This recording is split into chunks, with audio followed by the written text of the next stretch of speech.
প্রজন্মের রণতরী নির্মাণে তৎপর ভারত। আত্মনির্ভরতার লক্ষ্য অর্জনে এবার শুরু হতে চলেছে প্রজেক্ট 18।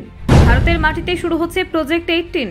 ভারতীয় নৌসেনার জন্য একেবারে নতুন প্রজন্মের ডেস্ট্রয়ার, স্টেলথ ডেস্ট্রয়ার থেকে মাল্টি রোল ফ্রিগেট। নৌবাহিনীর শক্তি দ্বিগুণ করবে নতুন যুদ্ধ জাহাজ। 2027 সালের মধ্যে হবে 200টি যুদ্ধ জাহাজ। নরেন্দ্র মোদীর স্বপ্নের নৌসেনা এবার বাস্তবায়িত হতে চলেছে। মেক ইন ইন্ডিয়া নৌকৌশল, দেশীয় প্রযুক্তিতে তৈরি হচ্ছে 74টি নতুন যুদ্ধ জাহাজ। আইএনএস সুরাতের সাফল্যের পর প্রজেক্ট 18 এনজিডি নির্মাণে বড় পদক্ষেপ। ভারতের নৌবাহিনী এখন আরও স্টেলথি, আরও শক্তিশালী। ডিজেল ইলেকট্রিক সাবমেরিন থেকে পরবর্তী প্রজন্মের ডেস্ট্রয়ার, সবই হবে দেশীয় প্রযুক্তিতে। নৌ বিশেষজ্ঞরা বলছেন প্রজেক্ট 18 ভারতের সামুদ্রিক সক্ষমতার নতুন দিগন্ত খুলবে। কেন ভারতের এই প্রজেক্ট 18 নিয়ে এত মাতামাতি? দেখুন, ভারতের সমুদ্র সামরিক শক্তিকে আরও আধুনিক এবং আত্মনির্ভর করে তোলার লক্ষ্যেই প্রতিরক্ষা মন্ত্রক নতুন এক উচ্চাভিলাষী প্রকল্পের সূচনা করতে চলেছে। মুম্বাইয়ের মাঝগাঁও শিপইয়ার্ডে শুরু হবে প্রজেক্ট 18, যার মাধ্যমে নির্মিত হবে নৌসেনার জন্য পরবর্তী প্রজন্মের ডেস্ট্রয়ার বা এনজিডি। ভারত ইতিমধ্যে স্টেলথ ফ্রিগেট তৈরিতে উল্লেখযোগ্য সাফল্য অর্জন করেছে। এবার সেই অভিজ্ঞতাকে আরও এগিয়ে নিয়ে যেতে তৈরি হবে বড়, শক্তিশালী এবং প্রযুক্তিগতভাবে উন্নত যুদ্ধ জাহাজ। ভারতীয় নৌসেনার আধুনিকীকরণ গত কয়েক বছরে অভূতপূর্ব গতিতে এগিয়েছে। প্রজেক্ট 17 অধীনে বিশাখাপত্তনম শ্রেণীর ডেস্ট্রয়ার বিমান ভারতকে শক্তিশালী সমুদ্র প্রতিরক্ষা বলয় তৈরি করতে সাহায্য করেছে।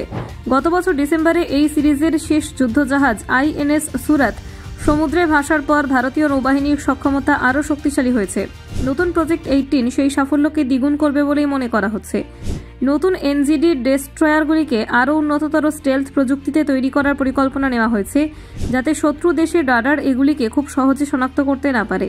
তাছাড়া এই জাহাজগুলিতে থাকবে আধুনিক গাইডেড মিসাইল সিস্টেম, উন্নত সেন্সর, শক্তিশালী ইঞ্জিন এবং সমরাস্ত্র বহনের বাড়তি ক্ষমতা। ফলে ভারতীয় নৌবাহিনী ভারত মহাসাগর অঞ্চলে আগের তুলনায় অনেক বেশি আধিপত্য বিস্তারে সক্ষম হবে। প্রতিরক্ষা মন্ত্রকের এক শীর্ষ আধিকারিক জানিয়েছেন, 2027 সালের মধ্যে নৌসেনার ভাড়ারে অন্তত 200টি বিভিন্ন ধরনের যুদ্ধজাহাজ যুক্ত করার লক্ষ্য স্থির করা হয়েছে।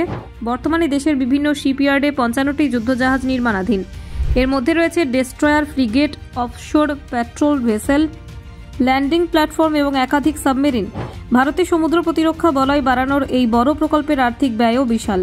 নির্মাণাধীন 55টি জাহাজের প্রকল্পগুলির মোট খরচ দাঁড়িয়েছে প্রায় 1 লক্ষ কোটি টাকা। তবে এটা শেষ নয়, ভবিষ্যতের জন্য আরও বৃহৎ পরিকল্পনা নিয়ে এগোচ্ছে দিল্লি। মেক ইন ইন্ডিয়া কর্মসূচির অধীনে 74টি নতুন এবং দেশীয় প্রযুক্তিতে তৈরি যুদ্ধ জাহাজ এবং সাবমেরিন নির্মাণের অনুমোদন ইতিমধ্যেই দেওয়া হয়েছে।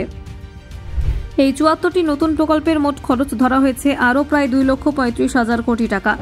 এই তালিকায় রয়েছে 9টি আধুনিক ডিজেল ইলেকট্রিক সাবমেরিন, 4টি 10,000 টনের বিশাল পরবর্তী প্রজন্মের ডেস্ট্রয়ার এবং 7টি মাল্টিরোল স্টেলথ ফ্রিগেট, যেগুলোর প্রত্যেকটাই সম্পূর্ণভাবে ভারতেই তৈরি হবে। Bureau report, Bangla digital TV.